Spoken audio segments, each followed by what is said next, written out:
If you're a business owner with $50,000 or more sitting in a business checking account right now, that account is costing you somewhere between $3,000 and $8,000 every single year. But it's quietly costing you more beneath the surface, and no one at the bank is going to tell you that. I sat down with the owner of an HVAC company in Austin, Texas last quarter. He had $80,000 parked in a Chase Business checking, and he thought it was the safe move. Meanwhile, he was carrying a $150,000 line of credit at 9% to cover payroll caps. He was paying the bank to borrow his own money back, and he had no idea. I'm going to show you exactly what that $80,000 was actually doing to his wealth and what we rerouted it to instead. So by the end of this video, you'll know the 3 specific ways your business checking account is transferring your money away from you, and where most specialty trade business owners are starting to move their operating capital to keep liquidity, control, and tax advantage growth all at the same time. So let's get into it. Now, I know what you're already thinking. I need that cash for payroll. Or what if something happens to my refrigerant recovery equipment or a van engine blows out on the job? I'll need cash on hand, right? Well, stay with me. I'm not telling you to move your operating reserves into something illiquid. So let's get that out of the way right now. That's the most common mistake advisors make when they pitch this kind of strategy. What I'm going to walk you through actually gives you the same access to your capital as your checking account does, with greater tax benefit and growth potential while you still use it. And over time, it'll give you even greater access than what you put in. Quick note before we go any deeper, everything I'm sharing in this video is for educational purposes only. It's not to be misconstrued as personalized financial, tax, or legal advice. So talk to your CPA or a licensed professional before making any decisions regarding your business or personal financial picture. All right, let's get back to the wealth trap. So here's the comfortable lie most business owners believe. Cash in the bank equals safe and available. That sounds true. It even feels true. It's very comforting. But let me show you what's actually happening under the hood. Let's start with the first way that money's transferring away. And this one's the easiest to see once somebody points it out. Pull up your business checking account right now. Go look at the APY. That's the interest rate the bank is paying you on your balance.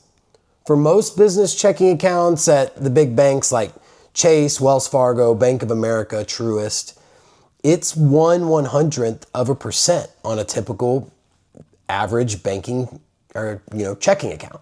That's it. On $80,000, that's about $8 a year. You can't even get coffee for that nowadays. Now let's compare that to inflation. Over the last 3 years, inflation has run somewhere between 3 and 8%, depending on the year. So let's call it a 4% average. That means every single dollar sitting in your checking account loses about 4% of purchasing power, 4 cents on the dollar every year. You don't see it.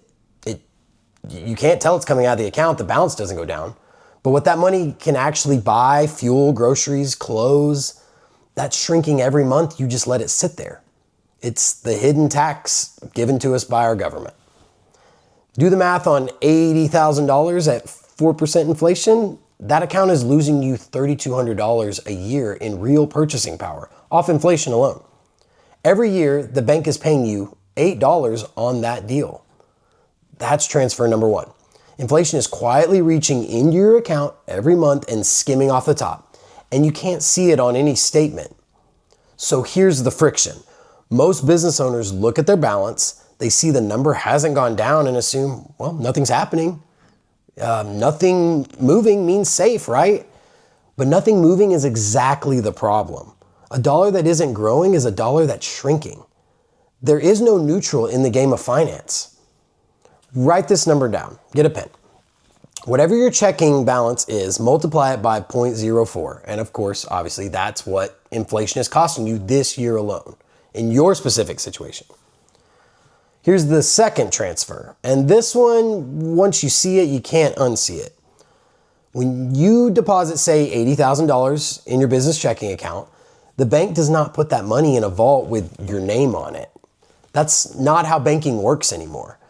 The bank takes your deposit and lends it out to someone else's business, to a home buyer, to another contractor who needs a line of credit, or worst of all, to you at 7, 9, 12% interest. So the bank is paying you 1/100% on your money and then turning around and renting that same money out at 9%. That gap between what they pay you and what they charge somebody else, that's called the spread. Of course, you've probably heard of that. It's how every bank on earth makes money. They're not taking risks with their own capital. They're using someone else's money. They're using your capital, paying you nothing for it, and keeping the difference. Sounds like a lucrative gig. Now here's where it gets painful for a business owner specifically. Let's go back to my client, the HVAC owner. $80,000 in a checking, $150,000 line of credit, drawing on it at 9% to bridge payroll gaps. Think about what's actually happening there. The bank is holding his $80,000. The bank is paying him $8 a year on it. And then when he needs money for payroll, the bank lends him his own deposits back, plus some, at 9%. He pays them about $13,000 a year in interest on that line of credit.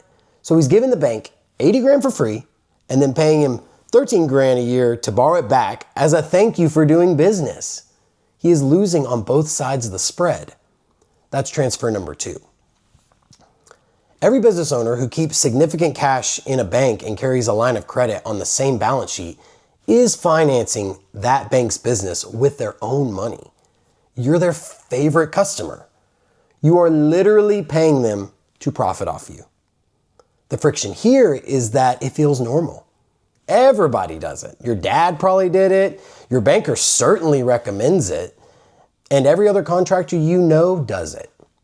But normal is not the same as smart. Smart, or normal I should say, is just what most people do. And most people are broke. All right, here's the third transfer. And this one's the quietest of the 3, which is why most business owners never catch it.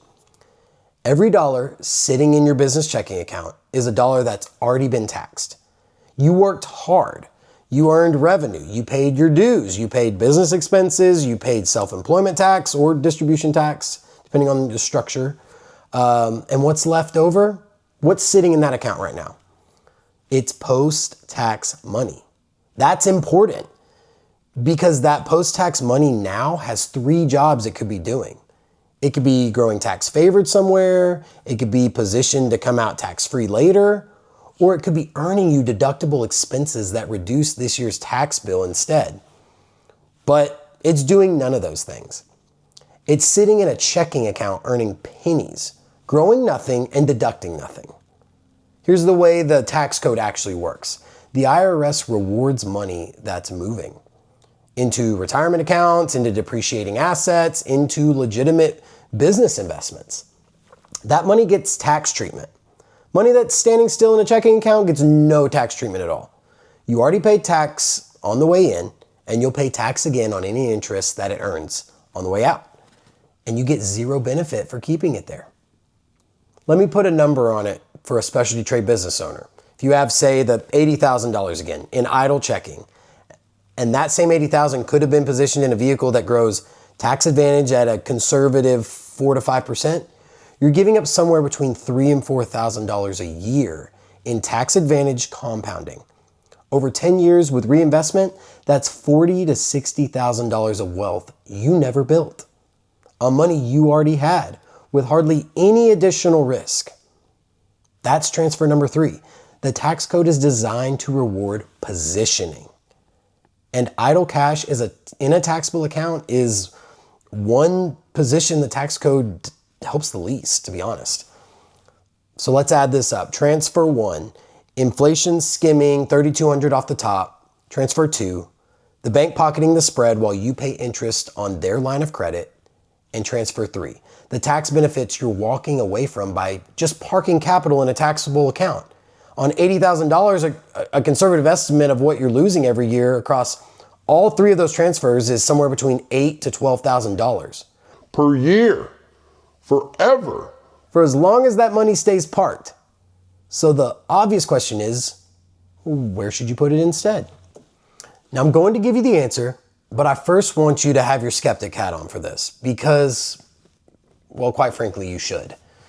Here's what I've noticed after 3 years of sitting across from HVAC company owners, plumbing contractors, electrical company owners all across Texas. The ones who are quietly building real wealth, not just running a profitable business or a business that they're captive to all the time, that they have to be there, but actually building wealth that outlasts the business, they're not doing what certain financial radio talk show hosts told them to do. And they're not relying on credit cards either. They figured out a third option, and it's not new. It's the same option that banks have been using for over 100 years. It's the same option sitting on the balance sheets of Fortune 500 companies right now. And it's the same strategy that the wealthiest families in this country have been using across generations. The reason you've probably never had it explained to you is that your advisor potentially doesn't understand it or wasn't trained to explain it adequately. And your banker, they're definitely not going to let you in on it because this strategy takes money out of their pocket and puts it back into yours. So let me walk you through it. If you had to park capital in an account, you would want all the benefits possible associated with that account, such as tax-deferred growth, tax-free distribution, competitive returns, deductible contributions, collateral opportunities. Certainly would want creditor protection, no loss provisions, and a guaranteed loan option, most importantly, where if you need money, you can go get it. And then unstructured loan payments. You're not required to make a payment if you have to miss one on a certain month. And then liquidity use and control, as well as many other benefits. So hang on to your skeptic hats. But that is in a specifically structured dividend-paying whole life insurance policy from a mutual insurance company that functions as a privatized banking system and gives your capital all the benefits I just listed, except one. That's not marketing language that, pushes products. That's a process that has built and preserved the wealthiest families in America. Now, I already know what some of you are thinking. Whole life insurance, isn't that the thing every financial guru on YouTube or said radio talk show host tells me to never buy? It's the worst place to put your money? Yes, that's the very thing. And for the standard off-the-shelf whole life policy that a captive agent sold your dad back in the day, those gurus may have some validity to what they say. But the majority of whole life policies sold in this country aren't designed to do what we are discussing on this page. Which reminds me, if you want additional content on how to build lasting wealth with maximum benefits, hit the subscribe button to stay in the loop. Now back to the policies. No, those other whole life policies were designed for agent commission maximization, not for maximization of your cash value. They didn't maximize the living benefits of the business owner. But here's what almost none of the gurus explain. The 1% to 2% of the whole life policies that are structured correctly with the right mutual company, the right premium ratio, the right dividend history, track record, all that, which, by the way, this concept has a lot more to be explained than can be done for the purposes of this video. We'll get into the weeds of privatized banking systems later. For now, go check out my other video, The Business Owner's Banking System, where I drill down deeper into how all this works. But those policies behave nothing like what you've been warned about. They behave like a privatized family bank that puts you in control of your money in the most tax-advantaged means. Something like that is something that's worth writing down. So get a piece of paper and a pen and write this down. Privatized banking system. Private, it's an asset that you own and control built on guarantees and tax advantages that's not on the IRS or creditor's radar. Banking is an account that earns guaranteed uninterrupted compound interest and non-guaranteed but historically reliable dividends that can be collateralized with simple interest loans through policy loans that benefit you, not a local bank. Remember how much we determined the bank was making off of you earlier? Imagine you harnessing that wealth potential in your business. And then finally, system, a financial ecosystem that compounds while you sleep, year after year after year after year, that you can expand as your wealth does to accommodate all the efficiency such a system affords you. And then finally has a built-in legacy component able to waterfall wealth to potentially the next 4 generations tax advantaged. I want to be straight with you about who I am and who I am not, because as they say, a jack of all trades is a master of none. I don't work with business owners making less than $80,000 net a year. And I don't work with people who aren't willing to look at their whole financial picture, because this strategy does not work in a vacuum. Here's what I do. One thing, I help specialty trade business owners such as HVAC company owners, plumbing companies, electrical, roofing, etc., with over $1 million in company equity and more than 10 years until retirement, reroute the cash flow that's leaving their control every month and place it into a specifically structured, privatized banking system they can actually leverage for the rest of their lives, even if it goes beyond the exit of a business. That's my lane. And if you're not into it, this channel's probably not for you, and that's fine. I'd rather tell you now so that neither of our time is wasted. So now that you understand why idle cash in your business checking is a wealth trap, there's a bigger blind spot that's costing specialty trade owners even more.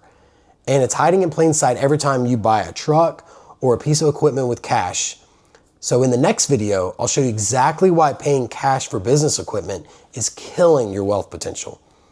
And I'll have the specific math that proves it. When you watch that one, the checking account problem is going to look pretty small. See you there.